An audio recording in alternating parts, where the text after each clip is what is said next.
So what's up mga katsigasing? Welcome back sa aking discussing video. So for this video guys, pag-usapan natin yung kung ano ba yung tinatawag na turnover sa McDo mga katsigasing, no? Sa lobby, counter, drive-thru, sa fries person, sa kitchen mga katsigasing, prepping. So lahat ng mga katsigasing ay pag-usapan natin mga katsigasing. Kasama na yung expert. Alright! So let's go mga katsigasing, no? Okay, kung ay bago pa lang sa video na to, ay pwede ba pa-subscribe? And pa-like na rin mga katsigasing, pa-share para malaman natin mga katsigasing crew dyan kung ano yung mga turnover sa McDo. So, mga nagbabalak dyan na mag-apply sa McDo para sa itong mga katsigasing. Right, so let's go! So, what's up mga katsigasing? Right, Alright mga katsigasing, so ano ba yung mga turnover sa McDo, no? So, unahin natin mga katsigasing yung sa lobby. So, pag ikaw sa lobby person mga katsigasing no, ay bago ka mag-in sa station mo. So, siyempre yung turnover mo ay check mo muna kung tama ba yung turnover nila sa'yo. Malinis ba yung turnover nila sa mga katsigasing. So, ang unang turnover mga katsigasing pag lobby ka is yung CR, dapat malinis. Dapat kumpleto sa tissue mga katsigasing, malinis yung basura. So, lahat ng basura ay nakatapon ng mga katsigasing, no? So, dapat yung mga floors malinis. Lahat ng mga salamin ng CR ay malinis mga katsigasing, basura, lahat mga katsigasing ay dapat naka-turnover na maayos mga katsigasing, malinis mga katsigasing. So, yun ang turnover ng lobby mga katsigasing. So, dito naman tayo sa counter mga katsigasing, no? So, ang turnover sa counter, so yun ang nagtitake ng order mga katsigasing pag sinawag na counter. So, yun ang nagtitake ng mga orders. So, ang mga turnover sa counter mga katsigasing ay yung mga cups ng drinks. So, yung mga tissue, yung mga kasama yun sa linis mga katsigasing, na malinis yung area mo. Ay naka-imbak na ng mga drinks doon. Lahat ng mga pork, spoon mga katsigasing ay meron mga katsigasing. Walang labis, walang kulong mga katsigasing. Yun ang turnover ng counter mga katsigasing. Hindi mga katsigasing, yun yung mga resibo ng ng mga titik ng orders mga katsigasing ay dapat maayos mga katsigasing, naka-turnover na sila sa manager. Kasi pag hindi pa naayos yung mga katsigasing, pag ikaw pumalit dun sa station nila, pag may kulang dun sa resibo nila, so ikaw yung pagbibintangan dun mga katsigasing. So aminin dun is pwede ka bang ma-IR or ikaw pa mag-abono dun sa kulang dun sa kulang ng crew na yung mga katsigasing na orders.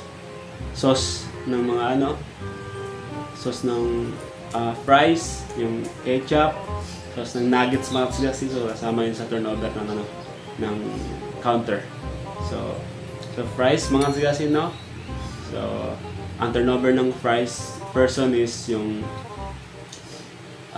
salt and yung mga box ng fries na lalagyan mga still dapat kompleto yon, maraming stock. So and yung lagay ng fries dapat malinis sa ilalim, natin turnover yung mga katsigasing na malinis. So dapat malinis yung mga katsigasing. So yun ang turnover ng fries person. So doon naman tayo sa mga katsigasing sa kitchen mga katsigasing, no? So ang turnover ng kitchen mga katsigasing, lalo na sa side 1 ay yung box ng chicken, box ng nuggets, yung sauce. Dapat malinis yung lagay ng sauce, ang lagay ng sauce ng spaghetti. So yun, box ng spaghetti, box ng platter, spaghetti. So box ng chicken, so nuggets, naka-stack ng mga katsigasing. Dapat naka-stack na, dapat malinis yung area ng side 1 sa kitchen mga katsigasing, no? Tapos sa side 2 ng mga katsigasing is yung dapat naka-stack na rin yung mga buns, quarter buns, regular buns. So yung mga buns ng side to pag side to mga tsigasing, yun yung mga burgers na ginagawa niya mga tsigasing, no? So dapat malinis yung area din yung mga tsigasing, na dapat naka-stack yung sauce, Thousand Island sauce, yung ketchup, mustard, yung mayo. So dapat naka-stack yung mga tsigasing. Dapat meron kayo stock bago siya umalis mga tsigasing, no? So ang turnover din kasi yung batch grill kasama din yung mga kasi sa kitchen. So pag batch grill mga tsigasing ay dapat naka-stack yung patty at malinis yung grill niya, grill patty. Dapat malinis mga tsigasing. Mga oil doon mga tsigasing, dapat na kiss-kiss na yung mga doon, mga dikit-dikit na mga patis doon sa grill niya mga tsigasing, dapat malinis. And yung basura, yung kasama yung mga tsigasing, no?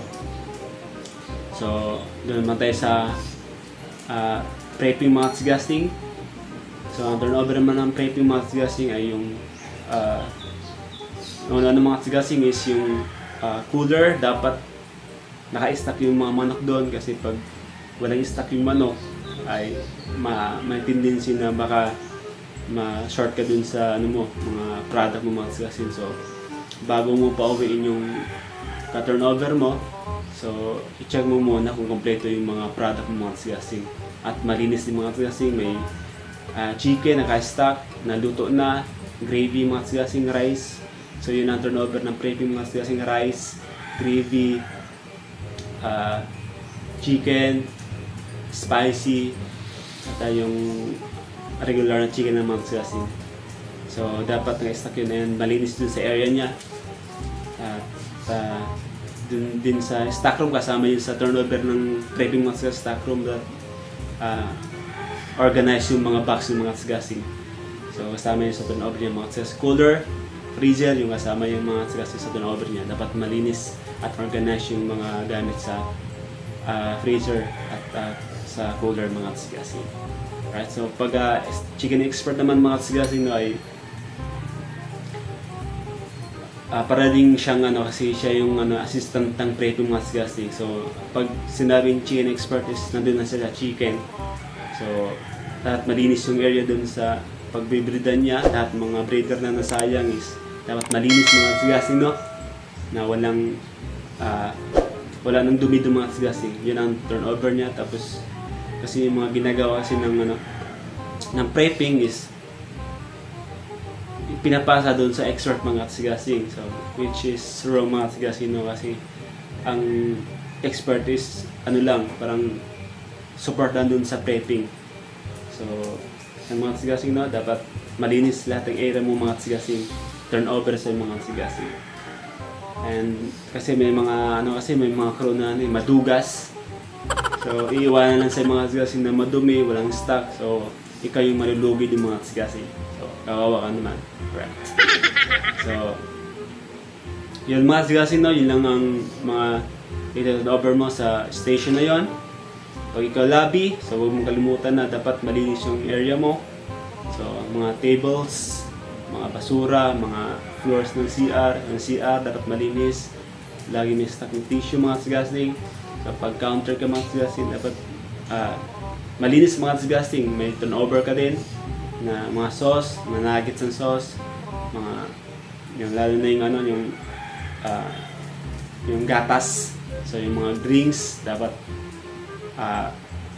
naka-stack mga tsigasing. Spoon, fork, yung mga tsigasing. Pag fries person ka, dapat fries meron din naka-stack.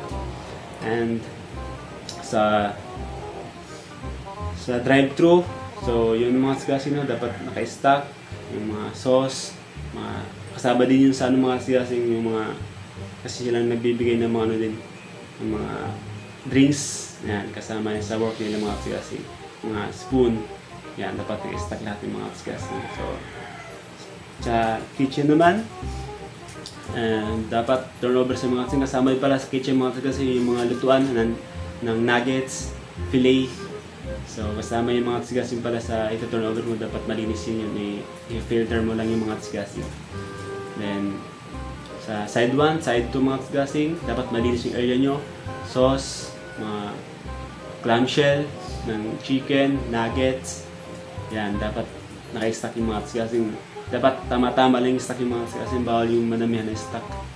So, pag ano naman, side 2, dapat sauce, ang mga buns, dapat kompleto mga kasgasing. And pag ikaw naman ay bash grill, dapat malinis, may stack ka na ng patty. So, standard lang kayo mga kasgasing, bawal mag-substandard. Pag matagal ka na, pwede ka na mag-substandard. Mga kasgasing. So, yun lang mga kasgasing, no? Prepping. So, dapat malinis din. Stock, naka-organize yung mga box sa stock room, yung mga products sa cooler, freezer ay may stock mga kasgasing. So, that's it. Chicken expert. Ganun mga kasgasing, no? Dapat malinis din mga kasgasing. Turnover natin mga kasgasing. Alright? So, yun lang mga kasgasing, no? Sana may natutunan kayo sa video nito. Kung wala man, so mag-comment kayo dyan na wala. Kung meron, mag-comment din kayo mga kasgasing, no? So, yun lang mga kasgasing. Dapat malinis na mga kasgasing. Kung ikaw ay nagbabalak na apply sa McDo, so apply ka na. Huwag ka nang magdalang isip mga kasgasing. Baka sakaling ikaw ay isa sa mga kasgasing crew natin dyan. Alright? So, mga kasgasing, salamat sa mga support ng mga kasgasing, mga subscribers natin dyan. Salamat guys. So, hanggang sa muli mga kasgasing, no? So, yun ang mga kasgasing. So, kung may mga tanong kayo dyan about sa McDo, is pwede kayo mag-comment dyan. Kung alam ko mga kasgasing, ay sasagutin ko kayo mga kasgasing. Alright? So, yun ang mga kasgasing. Alright. Let's go!